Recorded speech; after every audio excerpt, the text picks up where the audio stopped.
A lição de domingo passado é: não comam bombons antes do culto. Lembra que eu fiz uma atrapalhada aqui semana passada? Hoje eu não comi bombons. Espero que não faça grandes atrapalhadas hoje aí. Ok. Nós estamos fechando nossas posições no Evangelho de Marcos. O tema desse semestre foi Caminhando com o Servo, ou Caminho do Servo, melhor dizendo. Então, desde praticamente aí meados de janeiro, nós temos exposto esse evangelho, nós estamos chegando ao fim dele. E nós vamos meditar hoje Marcos capítulo 16, versos 9 a 20. E você vai notar que a maior parte das Bíblias tem aí um colchete, começando no verso 9, e esse colchete vai aparecer de novo no verso 20. Eu vou explicar daqui a pouco o que vem a ser esse colchete aí. E vou pedir um pouco da paciência de vocês para tentar explicar alguns pontos aí ligados a essa passagem.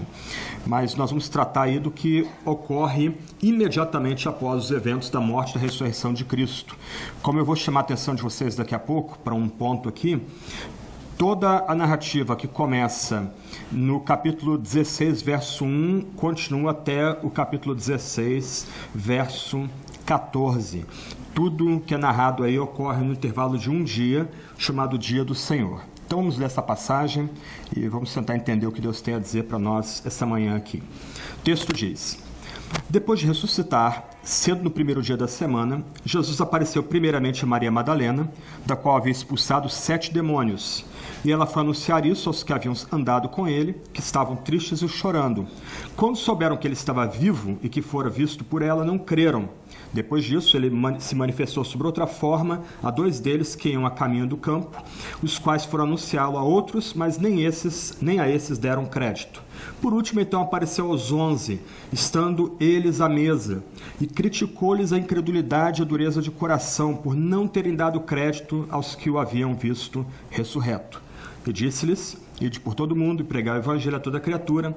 Quem crer e for batizado será salvo, mas quem não crer será condenado. E estes sinais acompanham os que crerem. Em meu nome expulsarão demônios, falarão novas línguas, pegarão as serpentes, e se beberem alguma coisa mortífera, não lhes fará mal algum. Imporão as mãos aos enfermos, e esses serão curados. Depois de lhes ter falado, o Senhor foi levado ao céu e assentou-se à direita de Deus. Então, saindo os discípulos, pregaram por toda parte, e o Senhor cooperava com eles, confirmando a palavra com os sinais que os acompanhavam. Pois bem, essa passagem toda está em colchetes. Na maior parte das versões que nós temos aí, vai haver uma indicação de que esse trecho longo do final de Marcos não apareceria nos manuscritos mais antigos ou, de outro aspecto, aqueles manuscritos mais próximos do evangelista ao escrever o seu evangelho. Alguns pontos aí que a gente precisa destacar, e eu vou pedir um pouco de paciência de vocês antes de entrar na passagem, só para explicar algumas questões ligadas a esse trecho aqui, e que também servem para outros trechos do Novo Testamento onde aparece também esse colchete. Hoje é consenso que esse final ele não foi escrito pelo evangelista Marcos, ele não faria parte do texto original como Marcos intentou alegar para a gente hoje aqui. Há diferenças aí em relação ao evangelho quanto ao vocabulário.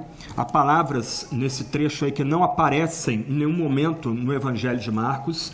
Há uma frase dentro dessa seção aí que não aparece em canto nenhum do Novo Testamento, é uma frase exclusiva desse trecho. Há diferença de estilo também. Se você lembrar, o verso 8 do capítulo 16 termina tendo como sujeito as mulheres, aquelas 3 mulheres que vão ao sepulcro, e de forma muito abrupta, no verso 9, o sujeito passa a ser Jesus, não mais aquelas mulheres. Elas simplesmente somem da história. No caso aí, Maria Madalena, Maria mãe de Tiago, mais novo, e de José, Salomé, elas somem da história, e agora o foco todo é Jesus, e essa mudança de sujeito é feita de forma muito abrupta. E, como eu já disse aqui de início, é consenso que esse trecho não se encontra naqueles manuscritos mais antigos do Novo Testamento, ou aqueles manuscritos mais próximos do autor que escreveu, no caso aqui, o evangelista Marcos. Muito provavelmente, o que se especula é que ou o autor do evangelho veio a morrer antes de terminar o seu evangelho, o que é improvável, dada a datação do evangelho. Nós tratamos disso aqui no nosso primeiro sermão, e a datação sugerida foi algum lugar aí em torno de 50, 60 depois de Cristo, isto é, antes das perseguições que vão irromper em Roma em 64, quando Roma é destruída a fogo e Nero vai acusar os cristãos de terem tocado fogo ali. Então essa seria uma possibilidade improvável, Marcos ter morrido aí antes de concluir o seu evangelho. Ou outra possibilidade, eu queria avançar uma imagem aqui, pode ligar atrás? Uma outra possibilidade é que esse trecho final de Marcos se perdeu quando a coluna final do rolo, que constituiria a capa externa do rolo, se perdeu. Lembra que nessa época os livros eram muito diferentes dos que nós temos hoje. Eles eram basicamente, os textos eram basicamente registrados em pergaminhos que eram guardados enrolados.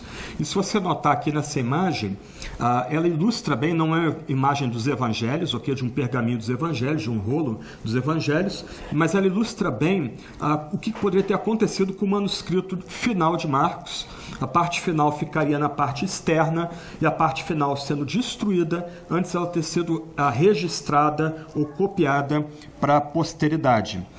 Ok, pode ligar então aí. Então, isso é uma possibilidade, quer dizer, esse trecho final, o que iria do final do verso 8 em diante, simplesmente se perdeu antes de ter sido registrada ou copiada mais adiante aí. Um ponto curioso aqui da nossa história é que Marcos vem, segundo a tradição, falecer em 68 depois de Cristo. Ele nessa época estava servindo ao Senhor na cidade de Alexandria, do Egito, e no meio de uma rebelião, de um protesto contra cristãos, alguns incrédulos amarraram a corda na cabeça, no pescoço dele e saíram arrastando o corpo de Marcos pelas ruas de Alexandria, e ele veio ser martirizado dessa forma. Então essa é só uma curiosidade aí, o que a tradição diz sobre o final do autor do Evangelho. Mas o fato é que a gente realmente não sabe como Marcos intentou terminar o seu Evangelho originalmente. O que se debate hoje é que esses trechos finais que nós temos aí, que constam em vários manuscritos antigos também, eles foram acrescidos por outra pessoa. É sugerido que um mártir cristão chamado Arítion de Alexandria, ele seria um tipo de bispo na região da Cilícia, a atual Turquia, né, a Ásia Menor naquela época, a atual Turquia. Esse homem, Arítion de Alexandria, ele era um companheiro do apóstolo João, ele teria escrito esse final longo de Marcos, uma tentativa de dar um fecho ao Evangelho, e isso ele teria feito aí mais ou menos ou no final do primeiro século depois de Cristo ou no começo do segundo século depois de Cristo. A gente também não sabe exatamente quando Arítion foi martirizado. Ele é celebrado aí também como um mártir pela igreja ortodoxa, a igreja oriental, mas o fato é que em algum momento aí, ao final do primeiro século ou começo do segundo século, ele também foi martirizado. Então alguns eruditos têm sugerido que ele seria o autor dessa parte final do Evangelho de Marcos. E em algum momento aí, no final do primeiro século, começo do segundo século, esses 12 versos que nós demos aqui, eles foram incluídos os manuscritos antigos, aí, daí incluídos nossas traduções, mas em algum momento aí eles passaram a ser parte, ou considerados parte do Evangelho de Marcos, e lidos como parte, ou como fechamento do Evangelho de Marcos. Em 150 depois de Cristo, Justino mártir, um outro cristão muito famoso nessa época, martirizado pelo imperador Marco Aurélio, ele já cita trechos de Marcos 16, 9 a 20, como escritura sagrada, como texto inspirado por Deus. Irineu de Lyon, talvez o mais importante pai da igreja, até Atanásio de Alexandria, ele também cita esses trechos que nós lemos aqui, ou parte desse trecho que nós lemos. Hipólito, em 200 depois de Cristo, ele também cita Marcos 16, 9 a 20, ou pelo menos passagens aí dessa porção que nós lemos. E mais adiante, já no século IV e século V, Ambrósio, Agostinho, Leão Magno, eles não vão se furtar de comentar essa passagem como texto inspirado, texto dado pelo próprio Deus. Na Reforma, Lutero vai citar parte desse texto no seu Catecismo Menor, e Calvino ele vai comentar esse texto na sua Harmonia dos Evangelhos, um grande comentário, onde ele comenta lado a lado os 3 evangelhos sinópticos, Mateus, Marcos e Lucas. Há um outro final, chamado um final curto, que aparece em alguns manuscritos antigos, principalmente manuscritos encontrados na Etiópia, mas em alguns manuscritos gregos. Esse final curto diz basicamente o seguinte, seria o final aí de Marcos. Mas eles relataram brevemente a Pedro e aos que estavam com ele tudo o que ouviram. Depois disso, o próprio Jesus enviou, através deles, de leste a oeste, a sagrada e imortal proclamação da salvação eterna. Então, alguns textos antigos citariam ou terminariam Marcos com essa citação. Outros textos mais antigos terminariam abruptamente com Marcos capítulo 16, verso 8. Eu não quero cansar vocês com essas questões, mas é um debate bem interessante e técnico também. Geralmente aí o pessoal que debate essas questões é aquele pessoal que mexe com manuscriptologia, isto é, estudo de manuscritos. Eles começam a comparar manuscritos e tentando descobrir quais são os mais antigos e dessa forma, estabelecendo comparação com outros manuscritos, tentam chegar àquele que seria o texto exato, o texto mais próximo daquilo que foi escrito pelos apóstolos no primeiro século. Esse tipo de trabalho tem dado espaço também para especulações. Nós temos aí vários filmes explorando o que aconteceria se descobrisse novos textos bíblicos. Há um romance evangélico bem interessante chamado Códice Constantino. Vale a pena aí quem quiser relaxar nas férias, dar uma lida nesse romance. É um trabalho aqui de detetive, uma brincadeira de detetive escrita por um erudito luterano em História e Novo Testamento. A brincadeira dele aqui consiste em colocar dois personagens num mosteiro grego, na atualidade, e mexendo ali naquele mosteiro eles vão descobrir o final original de Marcos, o final de Atos, né, o que seria Atos 29, e um outro livro de Atos também, e aí o autor vai explorar as consequências dessa descoberta para a cristandade, os debates entre católicos, protestantes, ortodoxos, inclui esses textos do cânon, não inclui esse texto do cânon, etc. e tal. Um ponto que o autor deixa claro, ele é evangélico, é que nada de novo foi descoberto nesses manuscritos. Mas eu achei curioso a forma como ele tenta reconstruir o final aqui de Marcos, e, como eu disse, esse homem, Paul Maier, aqui é um erudito de Novo Testamento, então ele é cuidadoso em tentar reconstruir esse final de Marcos usando o vocabulário do próprio Evangelho. É bem interessante, vou ler só por curiosidade, depois a gente mergulha na passagem. Ele diz o seguinte: imediatamente Jesus as encontrou. Lembra que o sujeito onde nós paramos semana passada são as mulheres, não Jesus. São as três mulheres que estão no foco. Então, na interpretação desse romancista, o texto continua com as mulheres como sujeito da passagem. Imediatamente, Jesus as encontrou no caminho e cumprimentou. Saudações! Com grande alegria, elas correram ao seu encontro e caíram ajoelhadas em adoração. E Jesus disse: não tenham medo, eu prometi que ressuscitaria dentre os mortos, exatamente como os profetas anunciaram. Encham-se agora de coragem e digam aos irmãos para irem a Galiléia, onde os encontrarei no monte onde fui transfigurado diante de seus olhos. E as mulheres não o viram mais. Transbordando de alegria, elas foram imediatamente contar aos 11 discípulos o que tinha acontecido. A princípio, eles não acreditaram nas mulheres, achando que a conversa delas era bobagem.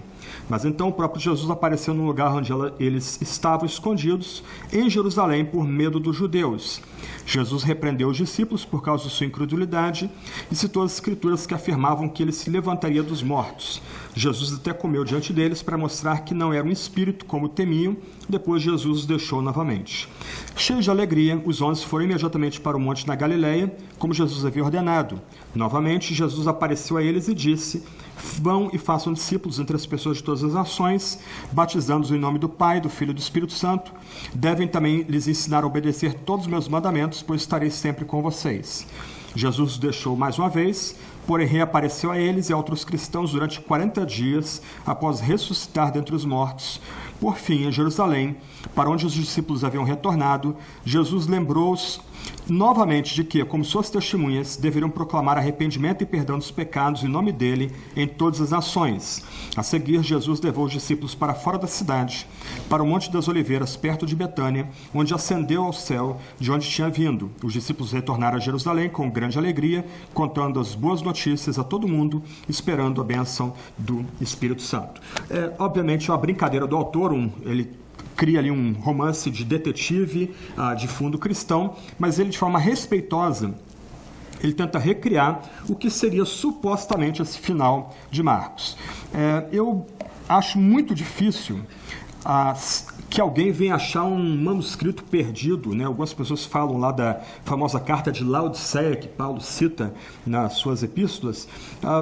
Praticamente toda pedra de Grécia, Turquia, Oriente Médio, Egito, Roma já foi revirada.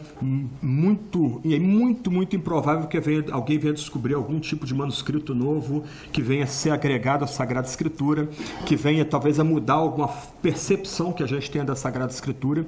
Inclusive, o Paul Maier deixa claro nesse exercício de imaginação dele que os textos são redescobertos, são basicamente extensões do Evangelho de Atos, dando um fecho para esses livros. Por exemplo, a extensão de Atos é basicamente uma narrativa do martírio do apóstolo Paulo em Roma, como ele vem a ser morto, como é preservado pela tradição no primeiro e segundo século. Em outras palavras, esses colchetes não precisam deixar nenhum de nós aí ansiosos, temerosos. Eles simplesmente são um lembrete de que gente muito séria e gente muito douta está lutando para tentar entender qual é de fato o texto inspirado, qual o texto original, como intentado pelos apóstolos ao registrar essas passagens para a gente, tanto nos evangelhos, como nos Atos, como nas várias epístolas, Apocalipse e etc, etc. O fato desse trecho aqui ter sido escrito posteriormente, e nada invalida o texto, ele é contado como parte do texto inspirado pelo próprio Deus. Inclusive, um erudito do Novo Testamento, e erudito na área de manuscritos, um alemão chamado Fritz Hinecker, ele diz exatamente o seguinte: para a nossa vida de fé, seja qual for a resposta, os versículos 9 a 20 são palavra de Deus, como todos os outros versículos da Escritura, pois estão em nosso Novo Testamento. Que isso seja dito bem claramente nesse ponto. Então, dado o fato de que a igreja tem citado esses textos desde os seus primórdios, eles têm sido incorporados na prédica, na liturgia cristã, a gente não tem que se furtar de comentá-los, a gente tem que tentar encará-los aqui e descobrir o que eles têm a dizer para nós hoje. Um ponto importante para nós aí, mantém sua Bíblia aberta um minutinho antes de entrar no texto. Vamos voltar para o nosso mapa. Lembra que o tema geral da nossa exposição em Marcos é o caminho do servo. Então a gente tem caminhado com Jesus aí na Judéia, né, na época de Cristo, no tempo de Cristo. Agora você já tem familiaridade com algumas cidades aí, como Cafarnaum, Tiro, Betsaida, Jerusalém e outras cidades aí, Gadara, mas o texto que nós vamos tratar hoje de manhã, ele é um pouco confuso quanto à geografia. O texto não tem marcações muito delineadas das andanças de Jesus nessa época aí, nesses 40 dias entre a ressurreição e a ascensão. Então, em linhas gerais, os versos 9 e 14 vão se passar basicamente em Jerusalém, aqui embaixo. Ok? Então, do verso 9 até o verso 14, esquece aí o que está em negrito aí na sua Bíblia, isso aí é um acréscimo dos tradutores da edição brasileira. Então, do verso 9 ao 14, a narrativa é focada em Jerusalém, e essa narrativa conclui o primeiro dia da semana, o domingo, o dia da ressurreição de Cristo. Os versos 15 a 18 dão um salto e eles vão passar lá para Galileia, lá para cima. Eles vão se passar no Monte da Transfiguração, eu vou mencionar ele daqui a pouco. E então há uma mudança geográfica dentro dessa passagem. Versos 9 a 14, eles se passam basicamente em Jerusalém, versos 15 a 18 na Galileia. E finalmente, versos 19 e 20, de novo para Jerusalém, na verdade Betânia. Lembra aí que a gente viu no mapa, Betânia fica a 3 quilômetros de Jerusalém, bem próxima da cidade de Jerusalém, especificamente saindo de Betânia no Monte das Oliveiras, de onde Jesus é assunto aos céus. Como a gente sabe dessa divisão geográfica? Pelo nosso estudo comparado de Mateus, Mateus, Lucas e João. Então eu vou citar daqui a pouco algumas passagens bíblicas paralelas que mostram essas transições geográficas que não são muito evidentes no Evangelho de Marcos. Ok, vamos entrar no texto bíblico então, versos 9 a 14. Nós temos uma série de aparições do Cristo ressurreto. Em sequência, nós temos aí 3 aparições do Cristo ressurreto. Lembra? Todas essas 3 aparições ocorrem no mesmo dia. A pessoa que escreveu esse trecho, ela queria destacar uma continuação do que aconteceu ao final do verso 8 até o verso 14. Então, essas 3 aparições narradas aqui no Evangelho de Marcos ocorrem no domingo, como continuação do dia em que nosso Senhor Jesus ele ressuscitou dentre os mortos. Uma primeira aparição, nós temos dos versos 9 até o 11, é a aparição a Maria Madalena.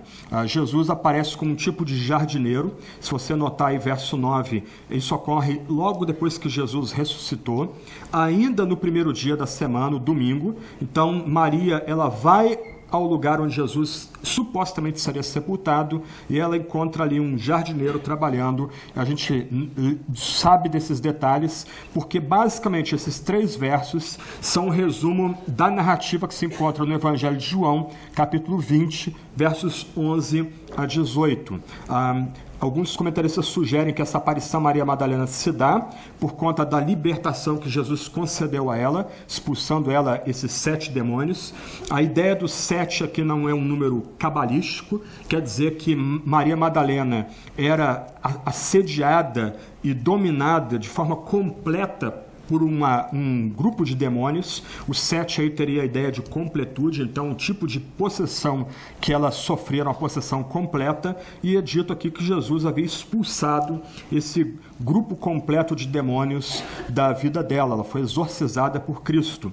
E é interessante aí que Jesus, segundo o nosso autor, ele aparece em primeiro lugar a uma mulher, e ele manda essa mulher anunciar em primeiro lugar a sua ressurreição. Ele já havia pedido, para as 3 mulheres que estavam na tumba anunciar a sua ressurreição, e agora, de novo, ele anuncia a sua ressurreição para uma mulher. Se você lembrar o que a gente tratou de semana passada, no judaísmo antigo, o testemunho de uma mulher valia pouco ou quase nada. As pessoas não davam atenção para o testemunho de uma mulher. O que deve ficar em nossa memória aqui é que, se a ressurreição fosse uma fábula, mulheres não seriam as primeiras testemunhas do que aconteceu naquele dia na tumba vazia. Maria Madalena, então, é comandada a anunciar a ressurreição de Jesus. E ela o faz.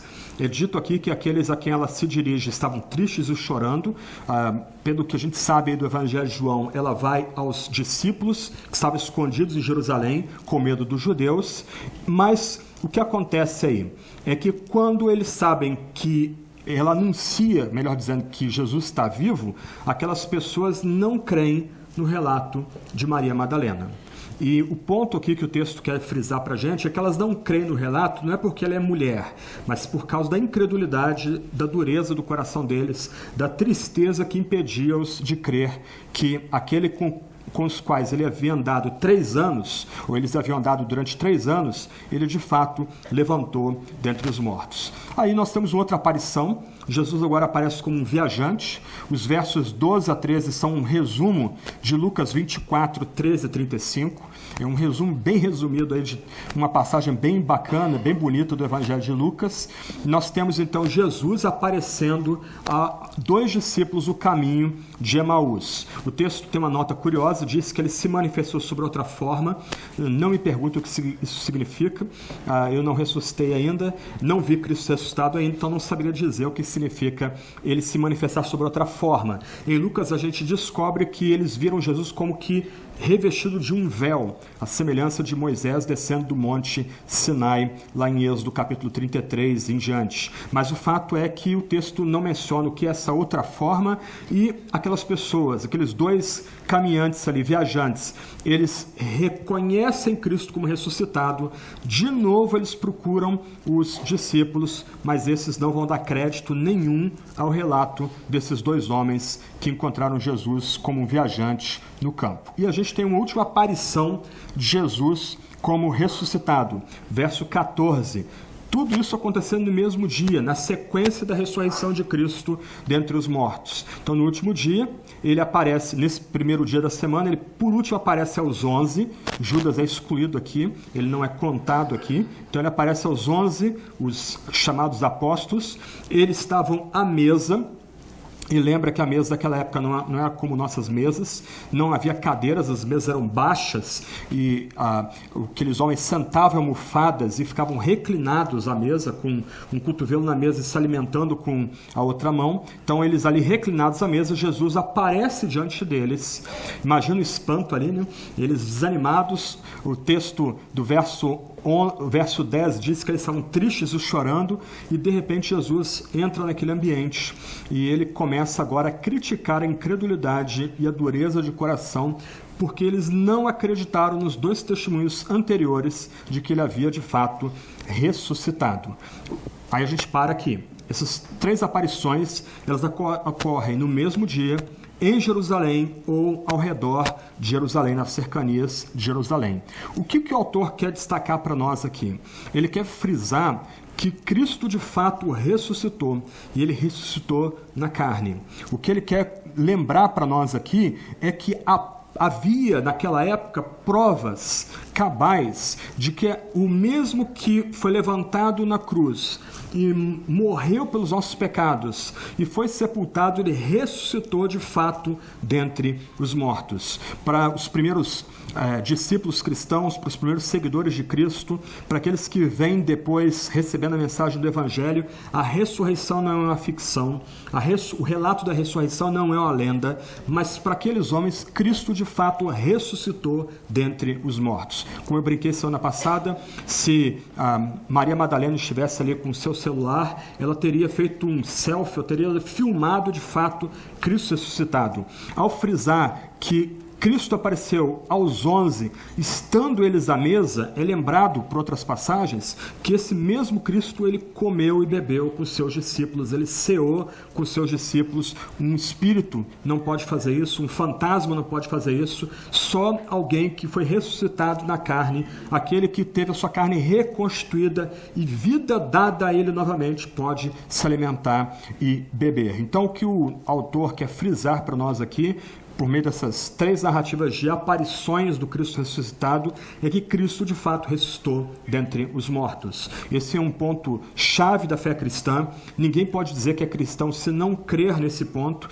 É curioso, por exemplo, espíritas kardecistas, eles querem se perceber como cristãos, eles se entendem como cristãos de ordem superior, mas eles não creem nesse dogma que é absolutamente central e inegociável à fé. Cristo de fato ressuscitou. Mulheres como Maria Madalena, as 3 outras mulheres diante do sepulcro, elas viram Cristo ressuscitado. 2 homens do caminho de Emaús viram Cristo ressuscitado. Os 11 viram Cristo ressuscitado.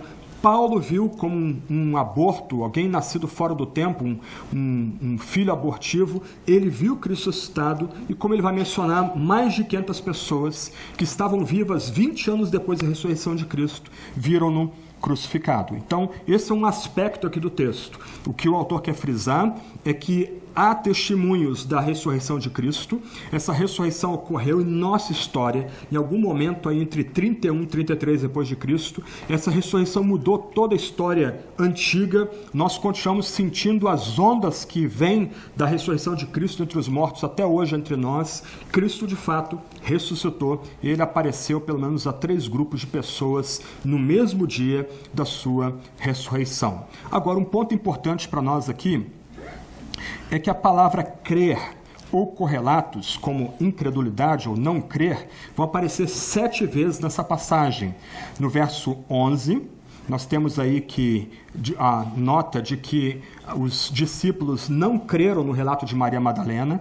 Nós temos o verso 13, uma menção aí que os discípulos não deram crédito ao testemunho das 2 testemunhas que andaram com Jesus. Depois, o verso 14, Cristo critica a incredulidade e a dureza de coração daqueles 11 que estavam à mesa com ele. Depois o verso 16, quem crer e for batizado será salvo, quem não crer será condenado. E finalmente no verso 17, há uma outra menção os que crerem. Qual é o ponto aí? O ponto é que o autor desse trecho quer destacar que nós somos chamados a assumir uma postura de fé diante dos relatos aqui descritos de que Cristo ressuscitou. A incredulidade não pode ter vez diante de ouvir o relato do Evangelho da ressurreição de Cristo. Toda incredulidade é repudiada aqui. É necessário que o discípulo coloque fé no que é dado no relato. Isto é, aquele que morreu e foi sepultado ao terceiro dia, o primeiro dia da semana, ele ressuscitou de fato dentre os mortos. Ele apareceu para algumas pessoas, as pessoas deram testemunho da sua ressurreição. Nós não podemos ficar neutros diante disso. Ok, isso é uma possibilidade. Eu vou estudar mais sobre isso adiante. E depois esquece e passa adiante. A gente também não pode rejeitar o relato.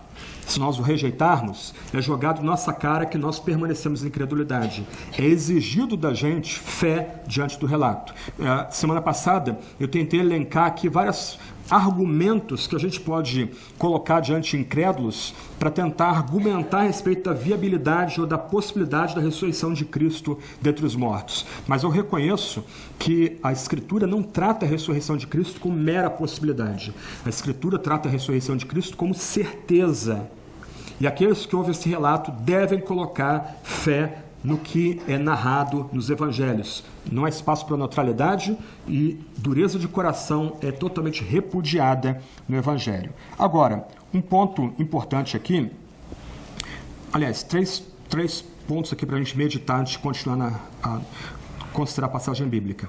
Um primeiro ponto, a mera aparição de Cristo ressuscitado não gera fé imediata nas pessoas. Esse é um ponto importante para a gente aqui. Algumas pessoas supõem que se Cristo começasse a operar milagres entre nós hoje, pessoas serão quebrantadas, serão humilhadas e abraçariam a fé evangélica. Puxa vida, isso é falta de memória. Se a gente lembra do povo no deserto, o povo que saiu do Egito em direção à terra prometida, a terra da promessa, se você puxar de memória, nenhuma geração do povo de Deus, seja no Antigo ou no Novo Testamento, mesmo após o Pentecoste, viu tantos milagres como aquela geração que saiu do Egito. Onde eles foram parar? Morreram no deserto. Na hora de entrar na terra da promessa, 10 espias medraram. Só Josué e Caleb permaneceram firmes, exortando o povo a obedecer à voz de Deus e tomar a Canaã. E aqueles 10 contaminaram todo o povo de tal forma que o povo se rebelou, não quis entrar, e aí Deus os lança numa peregrinação que vai durar 38 anos no deserto, uma peregrinação onde ao final dela todos aqueles homens e mulheres saíram do Egito, morreram no deserto, e uma nova geração agora entra na terra da promessa. Qual é o ponto aqui? Nós somos chamados a colocar fé não em milagres, não em sinais visíveis, mas na própria palavra de Deus. Esse texto aqui provavelmente foi escrito mais ou menos aí uns 50 anos depois do final do Evangelho de Marcos. Marcos aí mais ou menos 50, 60 depois de Cristo. Esse final sendo escrito aí mais ou menos 100, 110, 120, em algum momento do segundo século depois de Cristo. O que o autor quer dizer é o seguinte: nós temos a Sagrada Escritura, a palavra nos foi dada, nós somos chamados a confiar na palavra dada. Se uma testemunha autorizada pelo próprio Deus, um apóstolo, ele diz que Jesus Cristo ressuscitou dentre os mortos, nós somos chamados a confiar única e exclusivamente na palavra dada por meio da testemunha autorizada, que são os apóstolos. Sinais têm sua importância, eu vou tratar deles no final da meditação. Mas o ponto aqui para nós é que, por mais que aparições sejam importantes, nós somos chamados a colocar nossa fé na palavra dada. Os sinais têm sua importância, mas mais importante que os sinais é a palavra do apóstolo dada, a palavra apostólica dada, e nós somos chamados a colocar fé nela. O apóstolo disse que Cristo ressuscitou, ele é inspirado por Deus, então nós cremos na palavra apostólica. Um outro ponto importante para nós aqui é que, como a gente aprende na passagem, a fé não é mera convicção de fatos. Os demônios creem e temem. Jonathan Edwards vai dizer que os demônios foram treinados no melhor seminário teológico do universo. Eles conhecem mais de teologia e de fé do que todos nós juntos. Crer em fatos é importante. Nós somos chamados aqui a crer no fato de que Cristo ressuscitou em nossa história, numa certa data, há quase 2000 anos atrás. Mas, do outro lado, tão importante que crer em fatos é ter um encontro pessoal com Jesus Cristo, é conhecê-lo como crucificado e ressurreto, como nosso Salvador pessoal. Vocês já devem ter conhecido pessoas, eu já conheci pessoas dentro da igreja, que eram ases da teologia, conheciam profundamente a fé cristã, devoravam livros de teologia, mas em algum momento, por alguma provação, alguma situação que eles passaram, simplesmente recuaram e abandonaram a fé cristã. Conhecer dados e fatos é importante, mas não é tudo.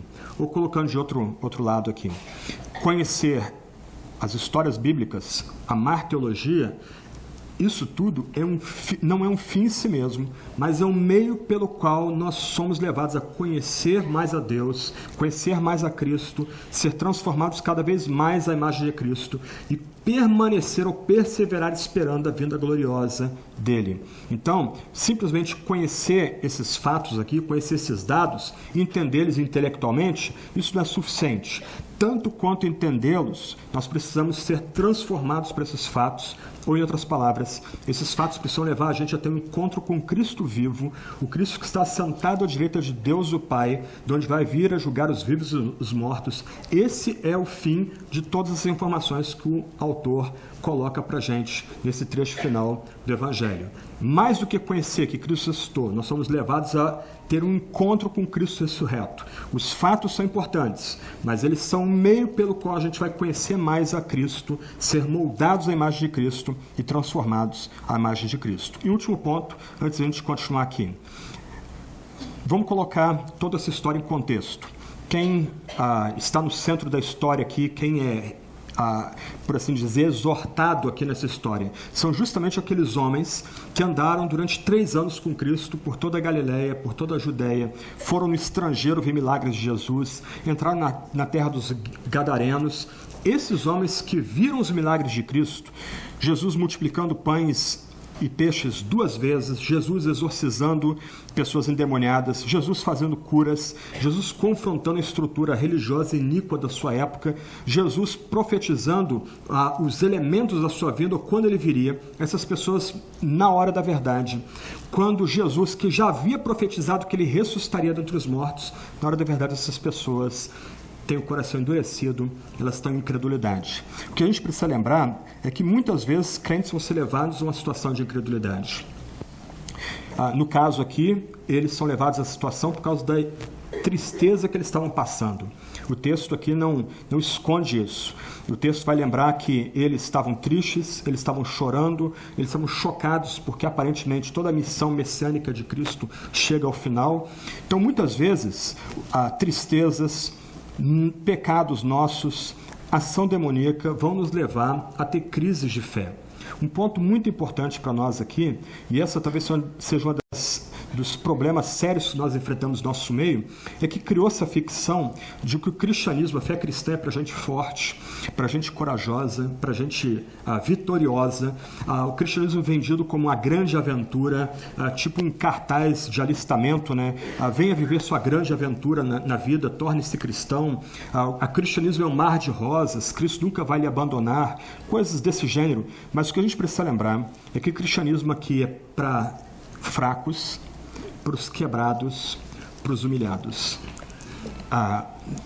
Nem sempre nós vamos estar no nosso melhor humor, nem sempre nós vamos estar com uma fé robusta, nem sempre nós vamos estar aí tendo vida vitoriosa. Como nós cantamos há pouco, muitas vezes vamos estar caminhando pelo vale da sombra da morte, nossa fé fraquejando. Mas o ponto, e essa passagem ressalta isso, que a gente tem que ter em mente, é que ainda que nossa fé seja fraca, ainda que nossos pés sejam vacilantes, ainda que os nossos joelhos estejam tremendo, Cristo é poderoso, Cristo vem a nós e Cristo nos segura. Ainda que Cristo seja bem duro com os discípulos, ele fala da incredulidade e dureza de coração deles, Cristo não os repudia. E esse é um ponto importante para nós aqui. Cristo não diz, apartai-vos de mim. Não, Cristo os exorta, mas Cristo é por eles, Cristo sustenta, Cristo os vela. E logo diante, no texto seguinte, Cristo dá a eles missão, a missão de levar o Evangelho até os confins da terra, levar o Evangelho a todas as etnias. Então, ainda que a gente às vezes ache que estamos soltando de Cristo, Cristo não solta da gente, se ao termos aquela fé inicial, Ele veio a nós com poder e nos tornou dele e somente dele. Então, se você passa crises de fé, se você está duvidando de quem você é, se você é cristão de fato ou não, se você está desanimado com a sua caminhada, se você está passando crise de fé com a própria fé cristã, será que isso é de verdade mesmo? Será que Cristo existiu? Será que Cristo realmente foi ressuscitado entre os mortos? Será que isso aconteceu de fato na nossa história? Ok, não tema. Se você acha que suas mãos estão quase que soltando de Cristo, não tema. Se você foi levado a uma nova posição diante de Deus por meio de Cristo, Cristo vela por você, Cristo sustenta você. Você nota que nessa pequeno trecho aqui, pelo menos 2 vezes Cristo manda mensageiros irem aos discípulos consolá-los. Ele não abandonou aqueles homens, ele não abandonou os 11. Sobretudo, no final, ele aparece aos 11. Ele os repreende, mas ele mantém-os incluídos no seu círculo de aliança, no seu âmbito de amizade espiritual. E aí a gente passa para a parte seguinte. Há um corte abrupto agora na passagem, até o verso 14, essas 3 narrativas se dão em Jerusalém. O verso 15, nós sabemos, por causa de Mateus 28, 16 a 20, que o verso 15 ao verso 18 vai se dar uma narrativa que ocorre na Galileia. Então, há um corte abrupto, há um salto na história. Toda a narrativa pula de Jerusalém para o norte da Palestina, ou norte da Judéia, para a região da Galileia. Toda essa conversa aqui, que também é um resumo de Mateus 28, 16 a 20, se dá no Monte Meron, provável lugar da transfiguração de Jesus. Então, no lugar onde Jesus foi transfigurado, onde a antiga e a nova aliança se encontram, onde Jesus escuta pela segunda vez que ele é o Filho amado de Deus, Jesus agora comissiona aqueles mesmos homens que estavam em crise de fé. Aqueles mesmos homens que permaneceram em incredulidade, em dureza de coração, que não deram crédito aos 2 viajantes, que não creram na mensagem de Maria Madalena, eles agora são comissionados, eles recebem uma ordem. Agora na Galileia, eles são enviados a anunciar a toda a etnia a mensagem do Evangelho. O Evangelho de Marcos, capítulo 1, verso 1, ele começa anunciando que o que o autor quer nos informar é o princípio do Evangelho de Jesus Cristo, e essa narrativa termina com a ordem para que os discípulos de Cristo anunciem o Evangelho a toda a criatura.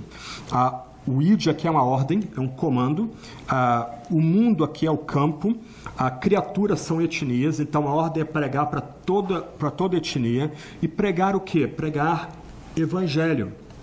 Como nós temos já tratado aqui, Evangelho é uma transliteração do grego Evangelion, a tradução seria boa nova, a boa notícia. O Evangelho não é uma palavra de condenação.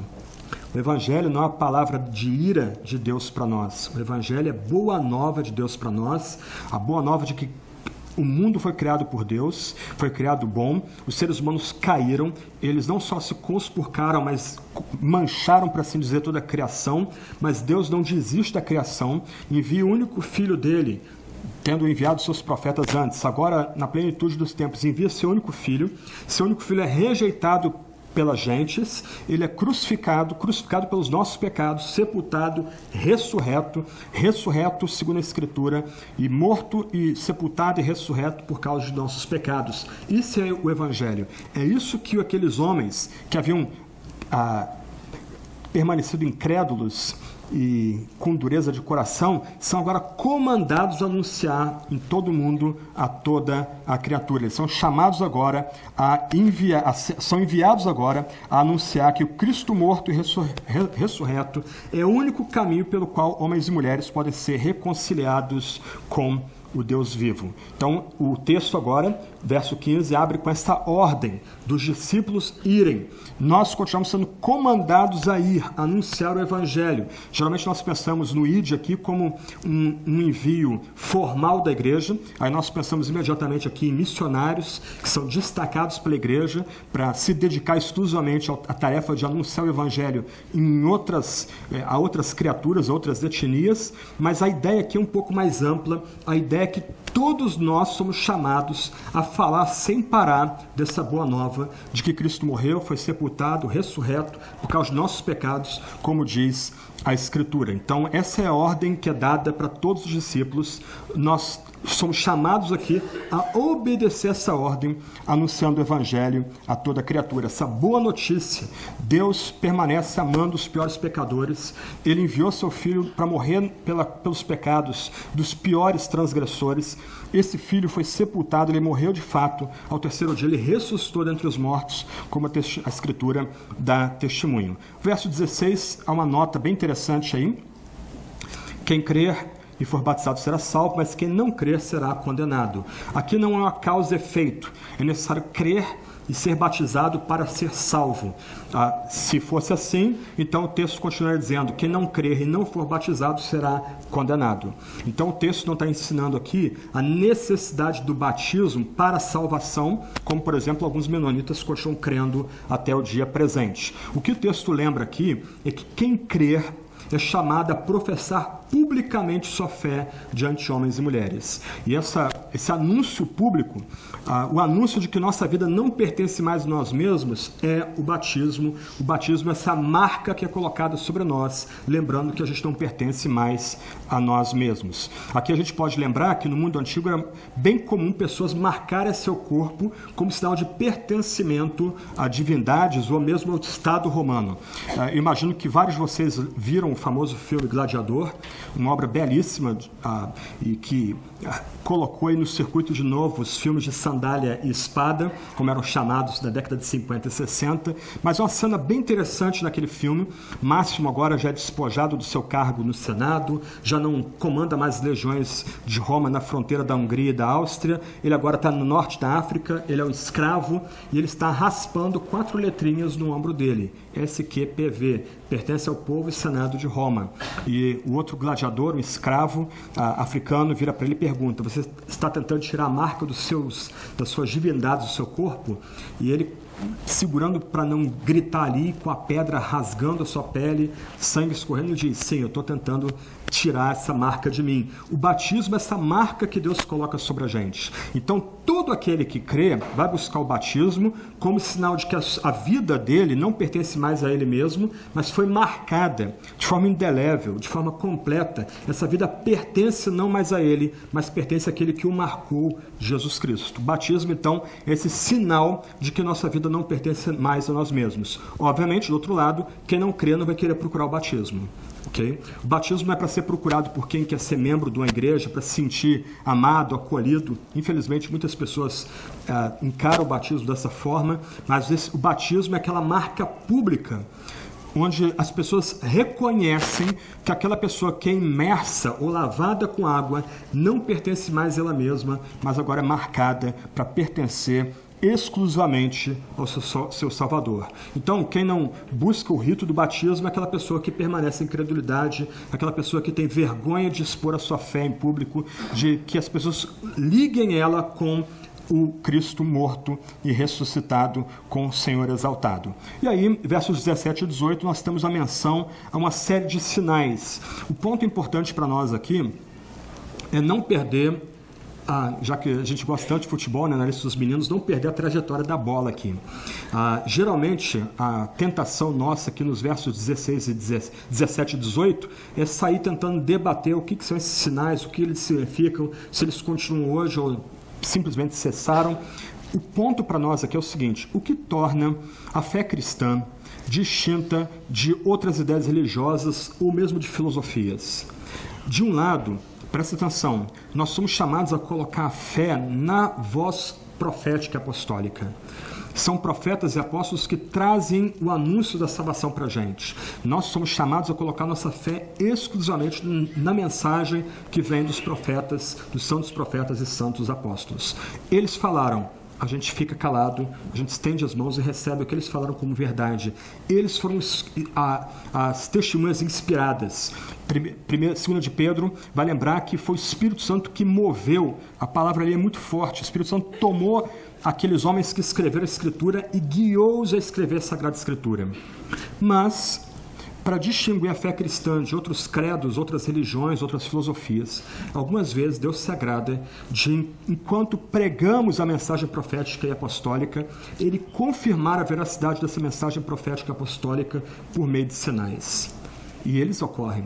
E algumas vezes são sinais até surpreendentes que a gente não sabe nem explicar. Mas por que esses sinais ocorrem enquanto a palavra é anunciada e pregada? Essa é a forma que Deus usa algumas vezes de lembrar a nós que, se de um lado nós colocamos a nossa fé exclusivamente na palavra dada aos profetas e apóstolos, do outro lado a gente é lembrado por esses sinais e prodígios que essa palavra dada ela é sobrenatural. Ela não procede do homem, ela procede somente de Deus e do seu Santo Espírito. É o Espírito que inspirou os profetas e apóstolos a escrever a Sagrada Escritura. É o Espírito que moveu os profetas e apóstolos a registrar a Sagrada Escritura. Como Pedro vai lembrar, há textos até de difícil interpretação na Sagrada Escritura, mas Deus algumas vezes se agrada de acompanhar o anúncio do Evangelho por meio desses sinais, como que para autenticá-los, para lembrar que nossa pregação não é meramente humana, não é explicação de um texto meramente humano, mas é a explicação da própria palavra do Deus Criador, do Deus vivo. Nós temos aqui alguns sinais que vão aparecer em outros relatos bíblicos, só um que não aparece. Nós temos aí a expulsão de demônios, o exorcismo. Nós já vemos esse milagre ocorrendo na vida de Jesus, nós vemos esse milagre ocorrendo no livro de Atos dos Apóstolos, a menção a falar em outras línguas. E um ponto importante para a gente aqui é que me parece há uma distinção entre as línguas de Atos e as línguas mencionadas em 1 Coríntios 12 e 14. Me parece que a conexão aqui está ligada ao tipo de línguas que são destacadas no livro de Atos. E se você notar, sempre que Deus concede dom de língua no livro de Atos, é para que pessoas anunciem o Evangelho àqueles que não ouviram ainda. Há uma conexão entre Deus abrir a boca de certos homens para que eles proferam o Evangelho numa língua inteligível. Pegaram as serpentes, nós temos uma menção isso no livro de Atos, e só o último sinal não é mencionado. O pegar em serpentes, nós temos que entender aqui, é uma menção, ou é um destaque ao fato de que agora, com a morte de Cristo na cruz, seu sepultamento, sua ressurreição e sua comissão aos discípulos, todos os resultados do pecado estão sendo revertidos, inclusive dos pecados que macularam a própria criação divina. A menção a pegarem serpentes aqui é um lembrete de que agora, na nova criação, nessa vinda de Cristo como o crucificado e ressurreto, o ser humano começa a experimentar de novo domínio sobre a criação. Nós não somos mais em guerra com a criação, mas a menção a tocar em serpentes ou pegar em serpentes é um lembrete de que os efeitos do pecado entre a humanidade e a criação estão sendo revertidos pelo próprio Deus. E a questão aqui de beber uma bebida mortífera, né, ou coisa mortífera, como minha tradução diz, não deve levar a gente a ficar muito impressionado, mas é uma lembrança forte de que ninguém tem poder de abreviar a nossa vida. Nós só vamos morrer.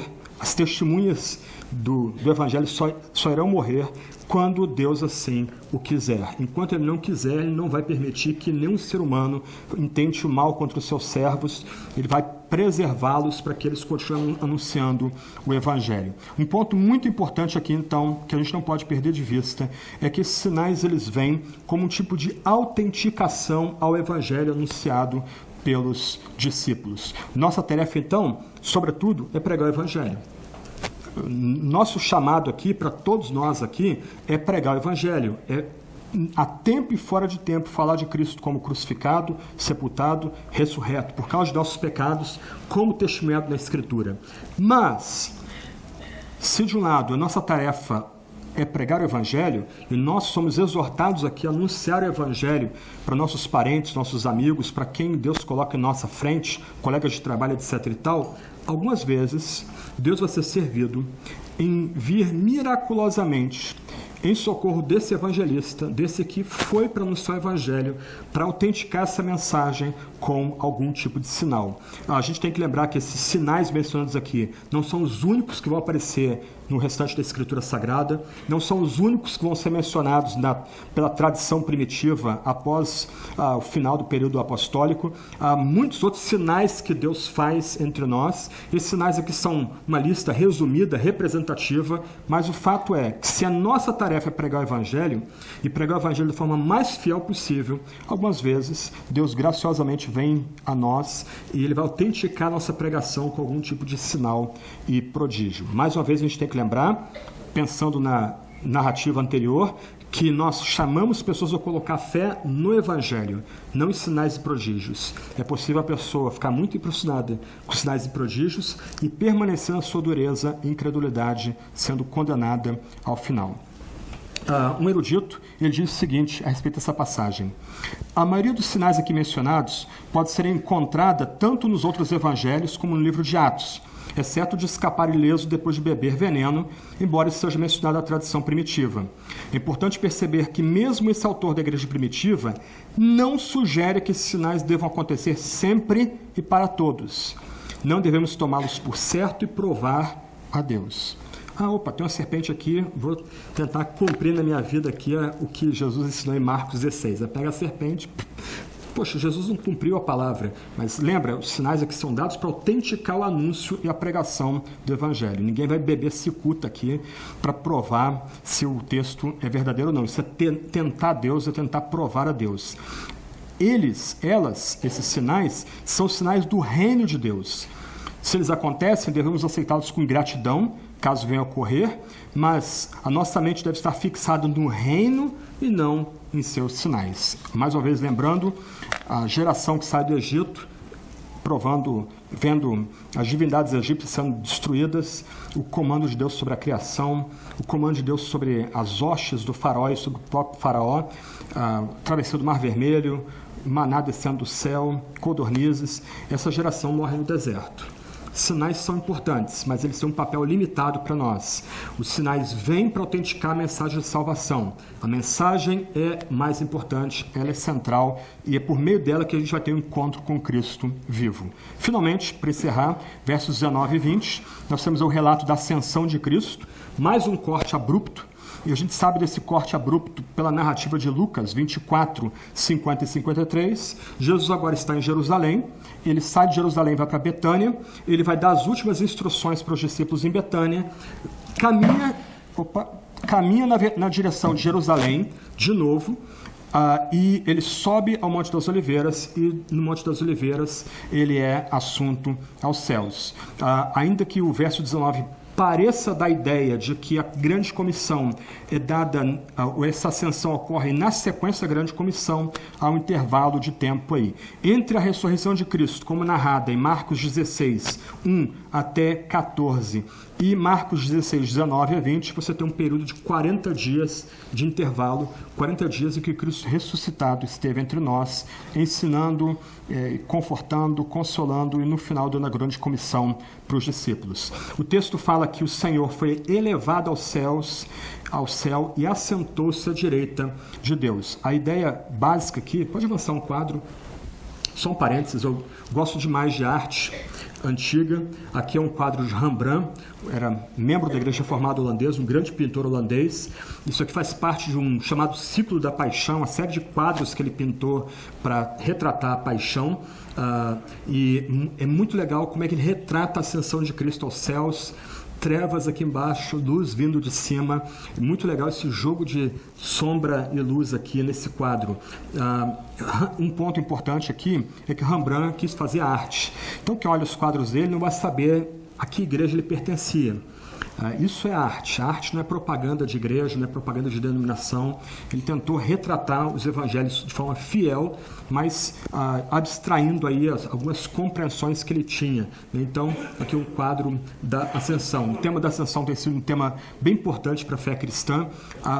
Muitos quadros bonitos sobre a ascensão de Cristo, tentei destacar esse aí. O que significa que Jesus foi assunto ao céu? Ele foi erguido de diante dos discípulos e assentou-se à direita de Deus. A menção à destra de Deus, a menção cara ao Antigo Testamento, é a menção ao próprio poder divino. Então, irmãos e irmãs, aquele que foi crucificado na carne, aquele que sofreu as mais atrozes dores por causa do nosso pecado, aquele que foi de fato morto e sepultado e ressuscitou, agora ele tem um nome que é sobre todo nome, Jesus Cristo, Filho de Deus com poder. Ele foi assunto aos céus. Esse Cristo assunto aos céus é o próprio poder de Deus. É isso que significa ele assentar à direita de Deus. Ele é a própria mão direita de Deus. Ele é Deus, ele que é Deus de Deus e luz de luz. O Pai, por assim dizer, o traz para si mesmo em cumprimento, por exemplo, as profecias de Salmo 110, verso 1. O Pai o reconhece como único mediador, como aquele que expiou de forma perfeita os pecados dos piores pecadores. É isso que significa a ascensão de Cristo aos céus. Então os discípulos, cumprindo agora a grande comissão, eles saem do Monte das Oliveiras anunciando o Evangelho. Um ponto importante aqui é que a menção ao verso 20, pregar em toda parte, só pode ter sido escrita bem posteriormente aos fatos narrados aqui no Evangelho. Por isso se entende que esse trecho final seria do final do primeiro século depois de Cristo, ou começo do segundo século depois de Cristo, quando o Evangelho já tinha sido espalhado pela Turquia, pela Síria, pelo Egito, pela Grécia, por Roma, chegando na Gália, até mesmo na Espanha. E, de fato, o Evangelho chegando a toda parte. O ponto importante aqui é que o Cristo que ascendeu aos céus permanece com a igreja. Ele permaneceu com a igreja e permanece com a igreja. Fazendo o quê? Cooperando com a igreja. Como? Fazendo o que a igreja não tem como fazer, que são os sinais que acompanham a pregação da palavra. A nossa tarefa, aqui e agora, é anunciar o Evangelho. É lembrar que Cristo morreu, foi sepultado e ressuscitou para nos reconciliar com o Criador do Universo, para nós experimentarmos o amor que vem do Criador do Universo. Do outro lado, como eu disse há pouco, o Senhor se agrada de cooperar com o nosso anúncio, fazendo, operando sinais, enquanto nós anunciamos a mensagem do Evangelho.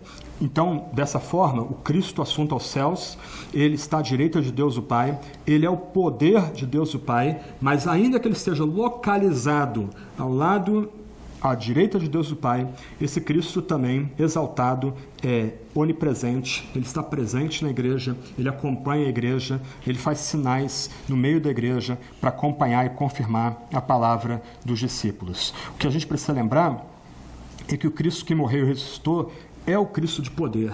Ele vela pela igreja agora, destra de Deus o Pai. Ele, por assim dizer, com o seu poder, não só reina sobre a igreja, mas ele guarda, protege a igreja. Como ele disse antes, se beberem alguma coisa mortífera não lhes fará mal algum, ele sustenta todos os nossos dias. Nada tem o poder de interromper a nossa vida, o anúncio do Evangelho, senão quando o próprio Cristo quiser. E assim a gente termina o Evangelho de Marcos.